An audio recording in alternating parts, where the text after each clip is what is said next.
বিসমিল্লাহির রহমানির রহিম। প্রিয় শিক্ষার্থীবৃন্দ, আমরা মাদি মতলকের 4টি বহস নিয়ে আলোচনা করেছি। এই পর্যায়ে আমরা আরবি ব্যাকরণের কয়েকটি পরিভাষা নিয়ে আলোচনা করতেছি, লক্ষ্য করেন। বাহাস শব্দের অর্থ হলো আলোচনা করা।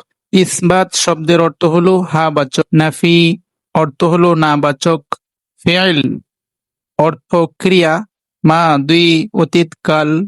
মুতলাক সাধারণ বা অনির্দিষ্টকাল। মারুফ কর্তা জানা আছে এমন। মাজহুল কর্তা জানা নেই। গায়ব নাম পুরুষ থার্ড পারসন। হাদির মধ্যম পুরুষ সেকেন্ড পারসন। মুতাকাল্লিম উত্তম পুরুষ ফার্স্ট পারসন। ওয়াহিদ এক বচন।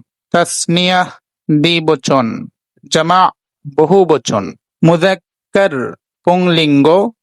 মুআন্নাস স্ত্রীলিঙ্গ। তাহলে আমরা এই পর্বে 16টি শব্দার্থ নিয়ে আলোচনা করলাম। এগুলি সকলেই মুখস্থ করবেন।